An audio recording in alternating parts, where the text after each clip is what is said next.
Okay, we are going to look at Norton's 9-26. What we have here is a planetary gear. We have an input coming in, the sun gear number 6, and 6 equals 40, with a rotational speed of 20 RPM, engaging a planetary gear, 5, and 5 equals 30, attached to a connecting arm, or the arm gear and a planetary gear.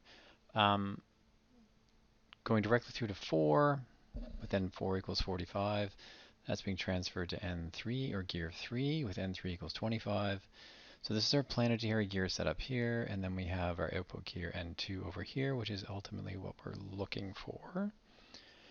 So here's all our givens here, and our gear teeth over here. So in terms of mathematical formulas, we can say the ratio is equal to omega last with respect to arm over omega first with respect to arm, which equals the product driver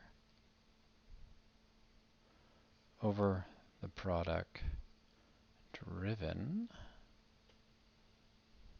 okay, which equals omega last minus omega arm over omega first minus omega arm. Okay, so it doesn't matter which end you start at. Remember, you have to start at a sun gear and end at a sun gear.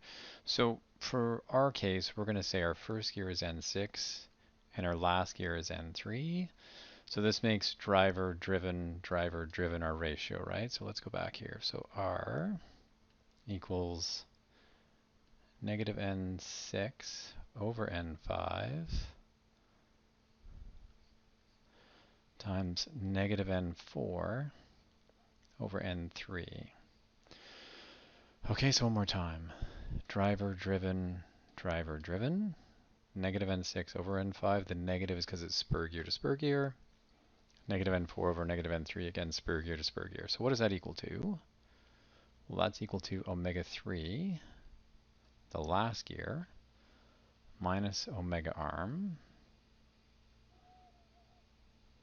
over omega 6 minus omega arm. Okay? So, let me just scroll up here. So this is equal to negative 40 over 30, negative 45 over 25. The negatives become positive, equals 2.4, which equals R, which equals our omega 3 minus omega arm over omega 6 minus omega arm. So recall that this is our unknown, omega 3.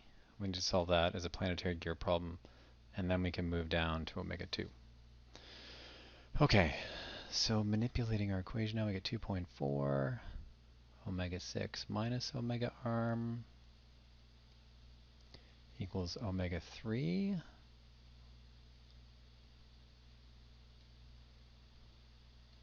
minus omega arm. So we get 2.4 omega 6 minus omega arm plus omega arm equals omega 3. So now omega 3 equals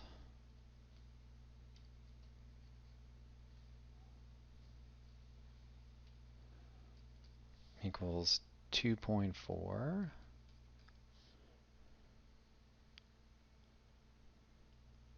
times 40 subtract negative 50 plus,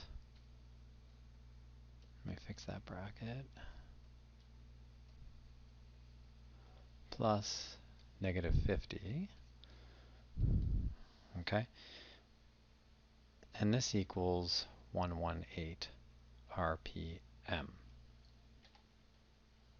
Okay, so this is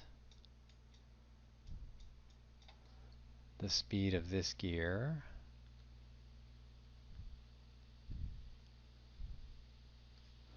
okay, but that's not what we're looking for. Remember, we want omega 2. Okay, so we have omega 2,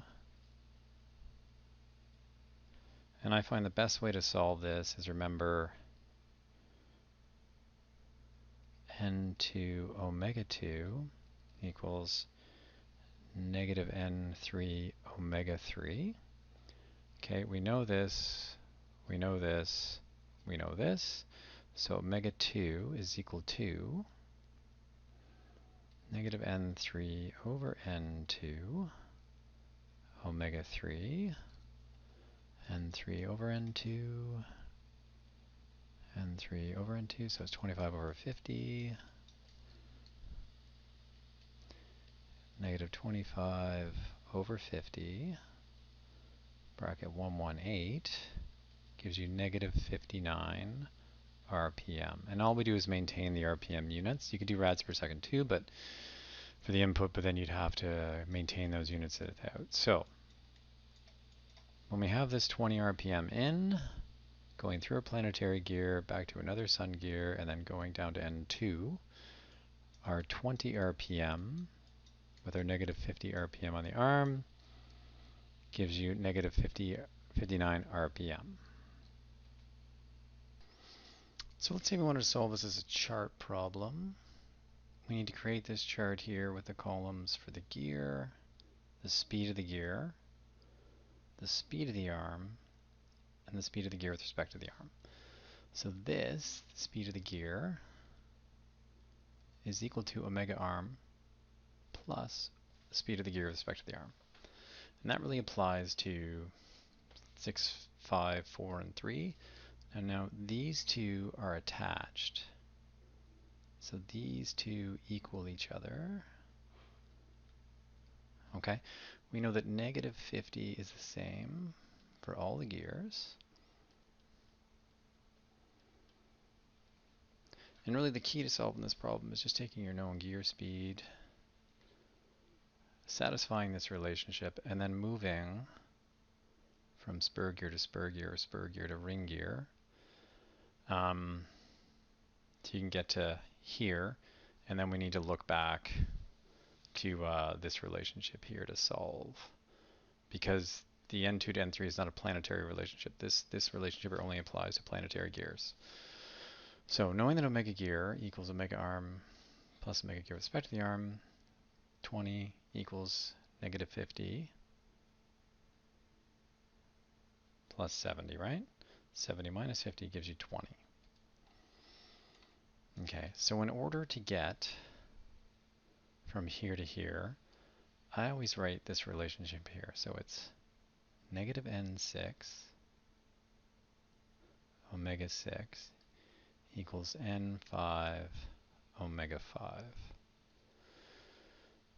Okay, so we know n6, we know omega, we know omega 6, we know n5, we don't know omega 5. So omega 5 equals negative n6 over n5 times omega 6. So equals negative 40 over 30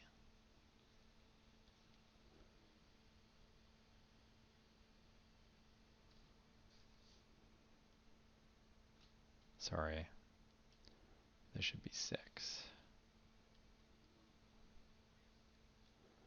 Okay.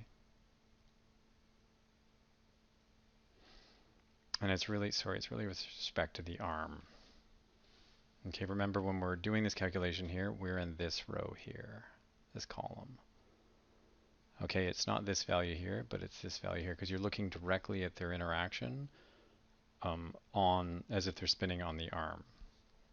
Okay, so now we multiply this by 70, and this gives us negative 93.33.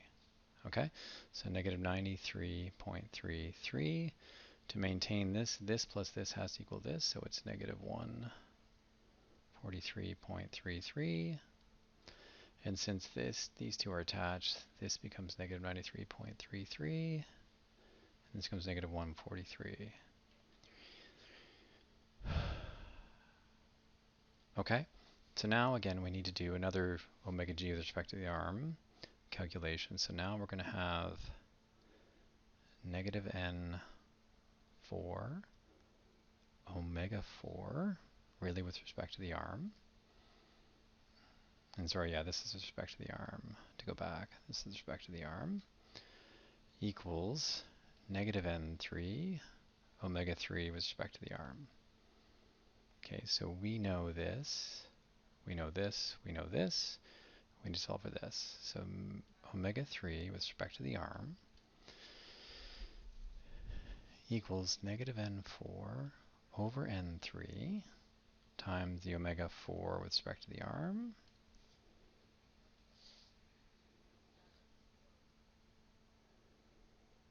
which is going to equal negative 93.33 times 45 over 25.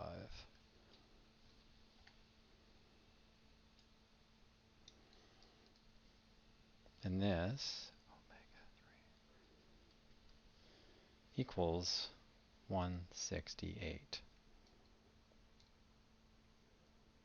Okay, so we plug in 168 here.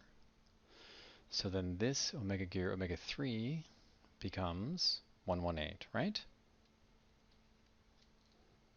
Okay, but remember, we have to go now from gear 3 to gear 2. Oops.